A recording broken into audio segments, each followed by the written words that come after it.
Apa kabar pemirsa, dimanapun Anda berada, berjumpa lagi dalam program TVR 17 bersama saya Zia Ulbar. Tepat pukul 17 waktu Indonesia Barat, kami hadirkan kepada Anda sejumlah informasi paling baru dan menarik seputar kinerja dan kegiatan DPR RI yang telah disajikan oleh redaksi TVR Parlemen. Pemirsa TVR Parlemen, inilah TVR 17 selengkapnya.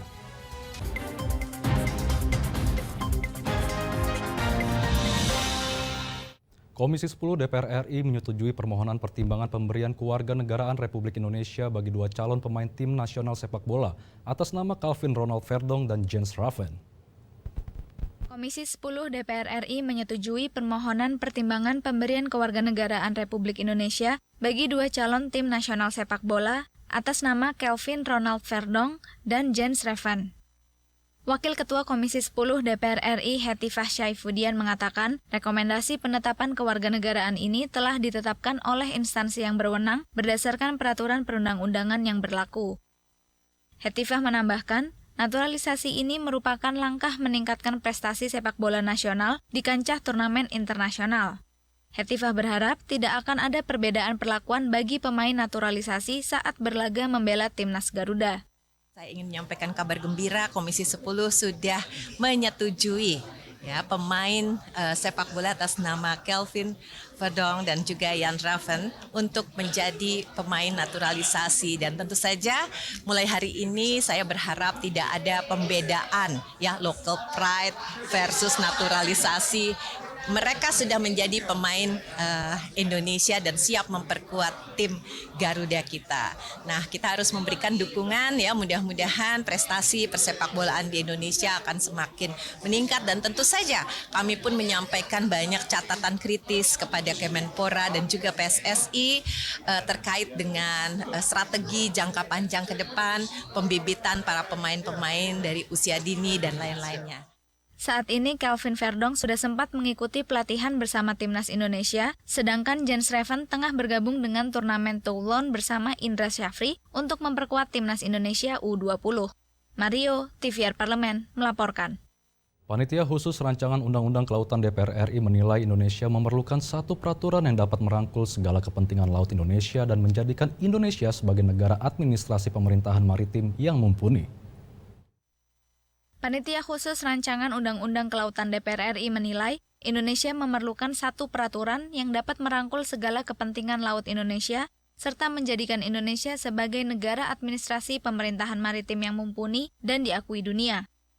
Dalam rapat kerja bersama Menko Polhukam Republik Indonesia, Pansus RUU Kelautan menjaring masukan terkait kebijakan Menko Polhukam dalam permasalahan dualisme kelembagaan Coast Guard antara Kesatuan Penjagaan Laut dan Pantai Kementerian Perhubungan dan Badan Keamanan Laut Republik Indonesia. Slamet menilai Indonesia perlu membentuk undang-undang dan menetapkan tugas fungsi Coast Guard secara lebih komprehensif guna menghindari adanya tumpang tindih kewenangan.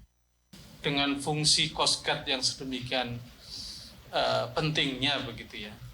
Bagaimana pemikirannya kalau memang ini kita munculkan undang-undang tersendiri dalam bentuk undang-undang Coast Guard memang. Sehingga ada dari undang-undang itu menyatukan berbagai kepentingan untuk laut kita, untuk Indonesia. Hal senada diungkapkan Muhammad Farhan bahwa Undang-Undang Kelautan harus membentuk sistem keselamatan, keamanan, dan penegakan hukum di Laut Indonesia yang mengarah pada satu kekuatan penjagaan laut Indonesia yang mumpuni. Kami berharap bahwa kita bisa membentuk sebuah ekosistem kemaritiman yang melibatkan di dalamnya negara, dalam hal ini Coast Guard, dan juga dunia industri. Diharapkan kita akan diakui sebagai administrasi pemerintahan maritim yang memiliki kemampuan kelas dunia. Halim dan Kristio, TVR Parlemen, melaporkan. Dalam fit and proper test, calon deputi senior Bank Indonesia, anggota Komisi 11 DPR RI mempertanyakan adanya penolakan transaksi menggunakan uang tunai di tempat tertentu. DPR menilai butuh regulasi yang jelas terkait pengaturan sistem pembayaran nasional. Beberapa waktu lalu ramai diperbincangkan netizen di media sosial adanya pengalaman berbelanja di gerai jus perasan yang menolak pembayaran tunai karena hanya melayani pembayaran menggunakan debit atau uang elektronik. Dalam fit and proper test calon deputi senior Bank Indonesia, anggota Komisi 11 DPR RI mempertanyakan adanya penolakan transaksi penggunaan uang tunai di tempat tertentu. Ia menilai butuh regulasi yang jelas terkait pengaturan sistem pembayaran nasional. Ahmad Najib Qodratullah menyampaikan, berdasarkan Undang-Undang Nomor 7 Tahun 2011 tentang mata uang yang menyebutkan rupiah sebagai alat tukar transaksi yang sah tidak berubah, maka pembayaran menggunakan uang tunai masih berlaku. Untuk itu, perlu kebijakan dan aturan yang jelas mengenai komponen sistem pembayaran. Manakala setiap transaksi di tempat tertentu adanya penolakan pembayaran menggunakan uang tunai berkaitan dengan undang-undang rupiah kita. Nah, ini perlu sebuah jalan keluar. Tentu bahwa kita tidak bisa menghindari digitalisasi, itu memang harus. Tetapi menolak uang tunai kita dalam sebuah transaksi itu juga berkaitan dengan undang-undang yang lain. Perlu sebuah ketegasan aturan mengenai ini. Ya. DPR RI berharap dalam upaya menggalakkan penggunaan sistem pembayaran non-tunai, salah satunya menggunakan KRIS, Bank Indonesia perlu menghimbau pengusaha di lapangan untuk tetap menerima pembayaran tunai, mengingat masih ada keterbatasan akses internet di daerah tertentu yang dapat menghambat transaksi. Andri dan Sanjaya, TVR Parlemen, melaporkan. Berdasarkan data Badan Pusat Statistik, terdapat hampir 10 juta penduduk usia muda berusia 15-24 tahun atau generasi Z di Indonesia berstatus menganggur. Fenomena ini paling banyak terjadi di daerah perkotaan yang mencapai 5,2 juta orang. Kami hadirkan informasi selengkapnya sesaat lagi, tetaplah di TVR 17.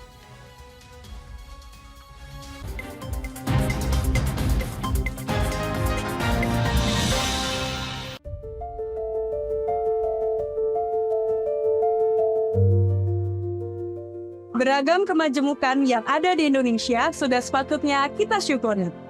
Beragam budaya, warna kulit, dan agama bersatu dalam wadah yang menyatukan kita semua. Dan wadah itulah yang kita sebut sebagai Pancasila.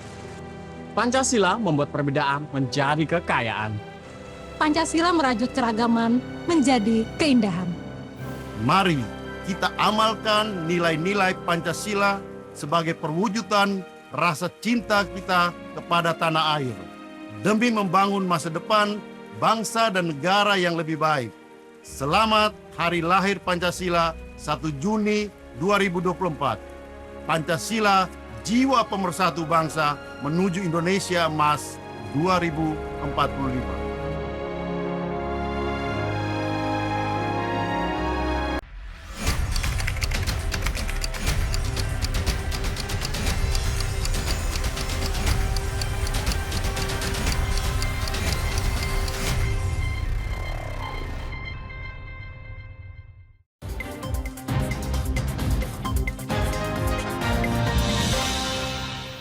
Anda kembali di TVR 17. Pemirsa, guna menekan fenomena yang mengancam bonus demografi Indonesia, DPR RI menekankan pentingnya pendidikan keterampilan dan terbuka luasnya kesempatan kerja. DPR RI menilai pendidikan vokasi sangat krusial untuk melengkapi tenaga kerja lokal dengan keterampilan yang cukup serta mempersiapkan pekerja bersaing di pasar kerja domestik maupun internasional. Saksikan informasi mendalam yang telah disajikan oleh tim redaksi TVR Parlemen dalam segmen Lensa Parlemen berikut ini.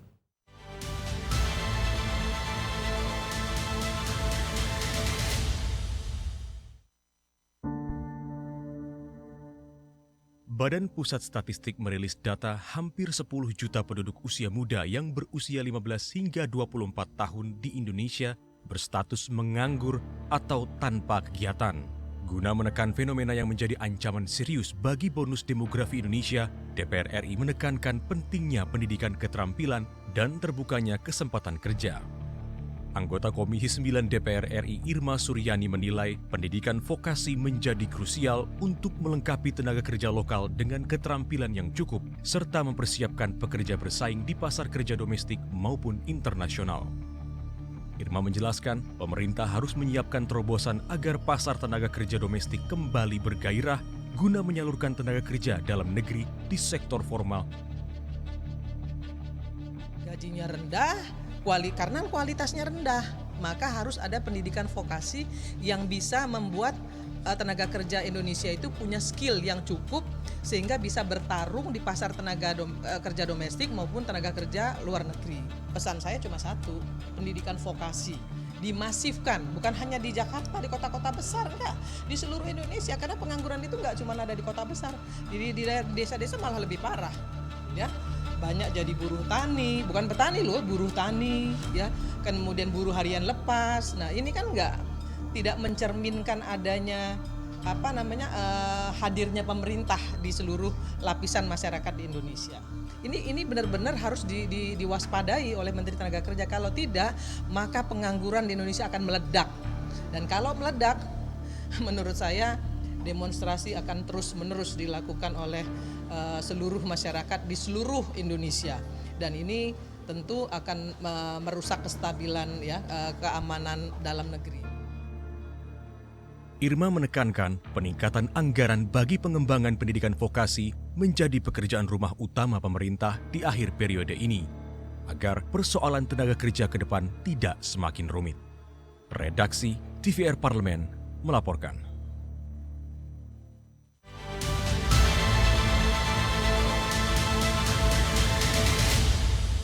Presiden Joko Widodo telah menandatangani Perpres nomor 59 tahun 2024 sebagai dasar kebijakan KRIS atau kelas rawat inap standar bagi peserta jaminan kesehatan nasional. Informasi selengkapnya akan kami hadirkan usai jeda berikut. Untuk itu tetaplah bersama kami di TVR 17.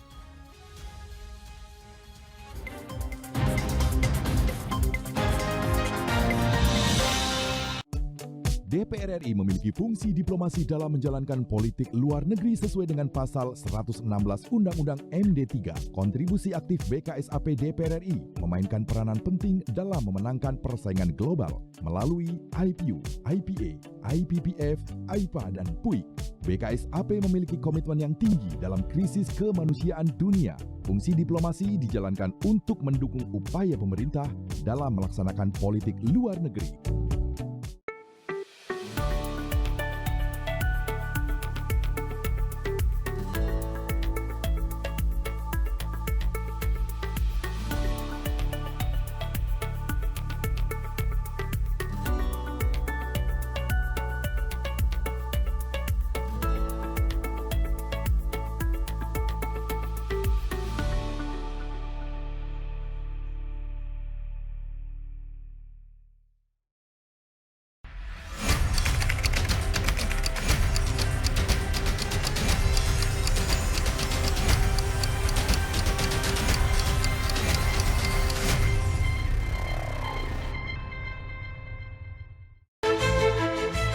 Horas, au alat madak.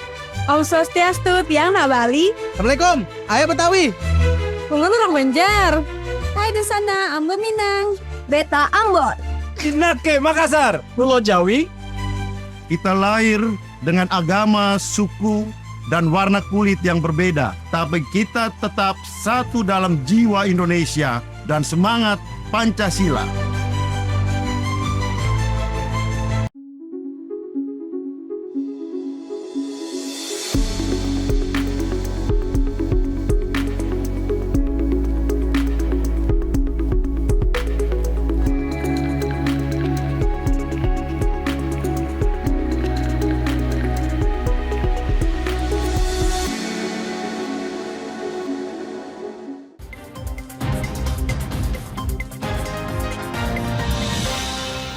Anda kembali di TVR 17. Salah satu ketentuan kebijakan KRIS yaitu satu ruang perawatan hanya bisa diisi maksimal 4 tempat tidur. Sehingga perlu adanya kesiapan dari rumah sakit untuk melakukan renovasi ruang perawatan agar sesuai dengan kriteria yang ditetapkan. Lantas bagaimana kesiapan dari rumah sakit dalam mengimplementasikan standarisasi dalam KRIS ini? Berikut laporan rekan kami Nazia Sudirja dari Senayan, Jakarta. Baik pemirsa TVR Parlemen dimanapun Anda berada, seperti diketahui bahwa Presiden Joko Widodo telah menandatangani Perpres nomor 59 tahun 2024 sebagai dasar kebijakan dari kelas rawat inap standar bagi peserta JKN pemirsa. Dan aturan ini akan diberlakukan paling lama tanggal 1 Juli tahun 2025 mendatang bagi seluruh rumah sakit yang telah bekerja sama dengan BPJS Kesehatan. Dan pemirsa, dalam KRIS nanti ini dalam satu ruang itu hanya dapat diisi maksimal 4 tempat tidur saja. Oleh karena itu ini diperlukan kesiapan dari rumah sakit untuk menyesuaikan ruang perawatannya. Dan terlebih juga pada rumah sakit swasta ini perlu melakukan renovasi pada ruang perawatan kelas 1, 2, dan 3 untuk menjadi satu ruang perawatan. Oleh karena itu pemirsa, untuk mengetahui seperti apa nih DPR RI mengawal kesiapan dari rumah sakit dalam melaksanakan KRIS nanti, kita akan langsung berbincang dengan salah satu anggota Komisi 9 DPR RI, yakni Bapak Darul Siska dari fraksi Golkar. Baik Pak, terkait dengan kebijakan KRIS yang akan diterapkan tahun 2025 mendatang ini, seperti apa Komisi 9 ini mengawal rumah sakit dalam mempersiapkan kebijakan tersebut nih Pak? Iya, masalah kelas rawat inap standar ini sudah lama kita perbincangkan di Komisi 9. Mestinya sudah dilakukan pada akhir tahun lalu. Tapi karena berbagai persiapan yang belum selesai, maka kita waktu itu minta pemerintah melakukan uji coba di beberapa rumah sakit pemerintah dan rumah sakit swasta. Sehingga setelah melalui uji coba itu capailah suatu keputusan pemerintah akan diberlakukan 1 Juli 2025 yang akan datang. Dan ini proses sudah panjang. Bagi rumah sakit pemerintah dan rumah sakit daerah, vertikal dan rumah sakit daerah itu sudah dimulai pengerjaannya. Nah, bagi rumah sakit swasta sebahagian juga sudah siap melaksanakan KRIS. Nah, bagi mereka yang belum, tentu kita dorong agar mereka juga mempersiapkan KRIS ini supaya apa? Mereka tidak kehilangan pasien yang selama ini dia layani, karena memang rumah sakit swasta ini sudah bekerja sama dengan BPJS. Nah, kalau dia tidak menyesuaikan atau mereka tidak membuat KRIS di rumah sakitnya, maka yang BPJS nanti tidak bisa dirawat di rumah sakit swasta tersebut. Gitu. Ya Pak, tadi kan kebijakan ini kan juga diberlakukan di rumah sakit swasta yang sudah bekerja sama dengan BPJS Kesehatan. Namun ini kan perlu ada renovasi yang dilakukan oleh rumah sakit swasta. Nah ini ada potensi mereka ini tidak mendapatkan dana karena mereka akan mengalami kesulitan dana karena tidak mendapatkan dana. Berbeda dengan rumah sakit seperti rumah sakit pemerintah dan semacamnya yang mendapatkan dana dari APBN. Ini seperti apa Komisi 9 melihat ini nih? Beberapa rumah sakit yang besar, yang sehat-sehat, mereka sudah bisa mengerjakan sendiri. Karena yang selama ini mereka mesti penyesuaian itu kan hanya ruangan dan tempat tidurnya. Dan beberapa 12 ketentuan lainnya. Nah, bagi rumah sakit yang selama ini sudah bekerja sama dengan BPJS tapi belum bisa melakukan penyesuaian, melakukan rehabilitasi di rumah sakitnya, kita belum mendapat laporan. Makanya kalau ada masalah-masalah yang ditemukan oleh rumah sakit swasta semacam itu, kita mau dapat laporan dulu dari mereka supaya nanti bisa menjadi perbincangan kami dengan pemerintah apa langkah yang harus ditempuh sehingga ruang rawat inap tetap tersedia cukup di semua rumah sakit, baik rumah sakit pusat, rumah sakit daerah maupun rumah sakit swasta. Berarti nanti akan ada upaya dukungan anggaran ya Pak bagi rumah sakit swasta yang mungkin nanti akan ada laporan mereka kesulitan dalam pendanaan nih Pak?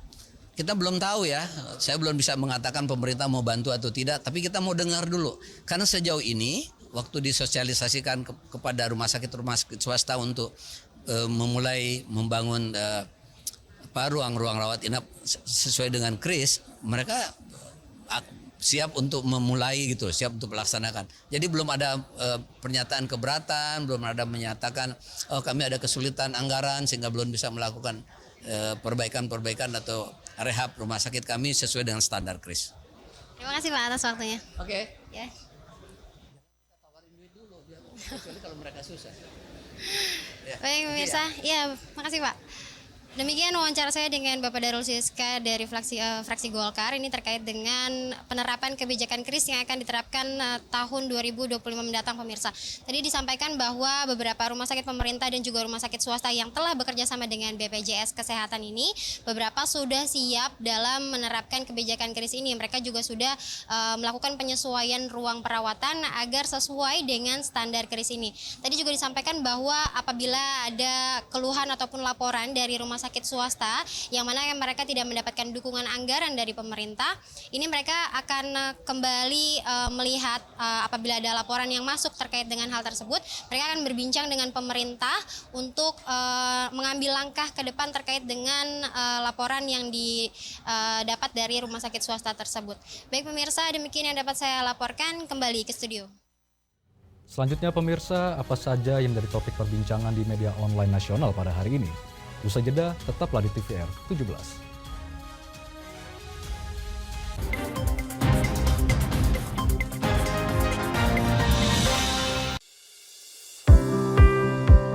Mengenal tugas dan fungsi DPR RI. Dewan Perwakilan Rakyat atau DPR adalah lembaga negara yang mewakili aspirasi rakyat. Kehadiran DPR RI merupakan salah satu bukti bahwa Indonesia merupakan negara demokrasi. Sebagai salah satu lembaga perwakilan rakyat, apa saja tugas dan fungsi yang diemban DPR RI? Berdasarkan pasal 20A ayat 1 Undang-Undang Dasar 1945, DPR memiliki 3 fungsi, yakni fungsi legislasi, anggaran, dan pengawasan. Tugas dan wewenang DPR berbeda untuk setiap fungsinya. Yang pertama, fungsi legislasi. Menyusun program legislasi nasional atau prolegnas, menyusun dan membahas rancangan undang-undang, menerima rancangan undang-undang yang diajukan oleh DPD, membahas rancangan undang-undang yang diusulkan oleh Presiden ataupun DPD, menetapkan undang-undang bersama dengan Presiden, menyetujui atau tidak menyetujui peraturan pemerintah pengganti undang-undang yang diajukan oleh Presiden untuk ditetapkan menjadi undang-undang. Yang kedua, fungsi anggaran. Memberikan persetujuan atas rancangan undang-undang tentang APBN yang diajukan oleh Presiden. Memberikan persetujuan terhadap pemindah-tanganan aset negara maupun terhadap perjanjian yang berdampak luas bagi kehidupan rakyat yang terkait dengan beban keuangan negara. Menindaklanjuti hasil pemeriksaan atas pengelolaan dan tanggung jawab keuangan negara yang disampaikan oleh BPK. Memperhatikan pertimbangan DPD atas rancangan undang-undang tentang APBN dan rancangan undang-undang terkait pajak, pendidikan, dan agama. Yang ketiga, fungsi pengawasan. Fungsi pengawasan, DPR bertugas melakukan pengawasan terhadap pelaksanaan undang-undang APBN dan kebijakan pemerintah, serta membahas dan menindaklanjuti hasil pengawasan yang disampaikan oleh DPD. Demikian penjelasan tentang tugas dan fungsi DPR menurut undang-undang.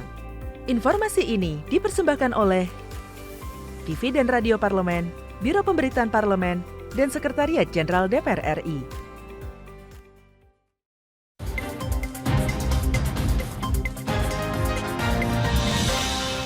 Anda kembali di TVR 17. Pemirsa, mari kita simak isu apa saja yang menjadi sorotan media serta tanggapan dari sejumlah anggota Dewan bersama rekan kami, Rini Reski.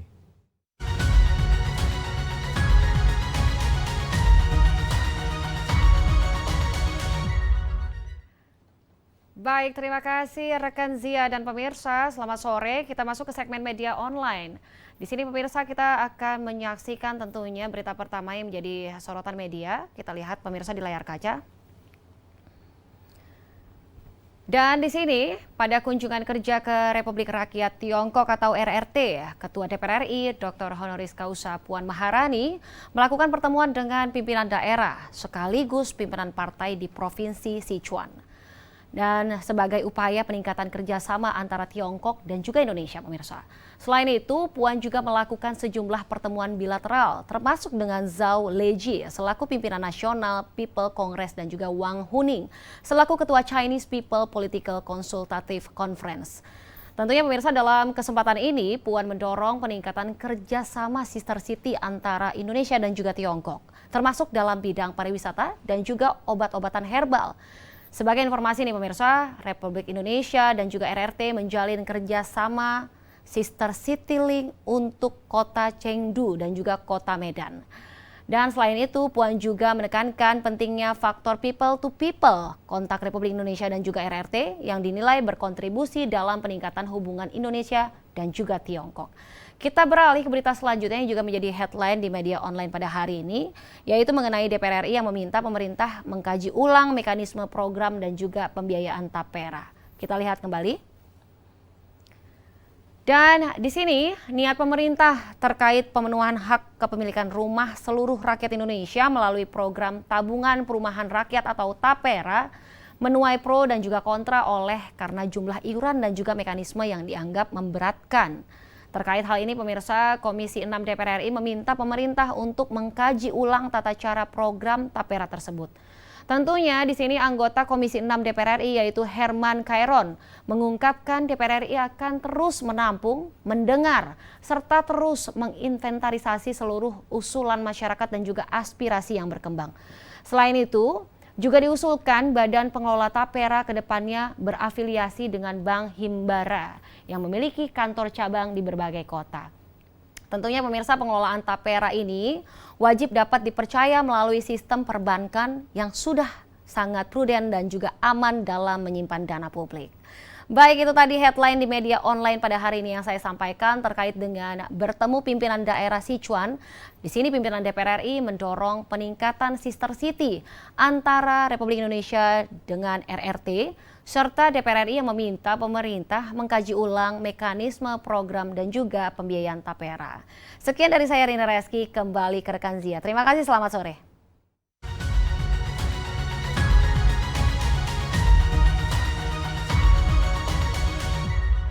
Terima kasih rekan Rini yang telah menyampaikan sejumlah update sorotan dari media online nasional pada hari ini.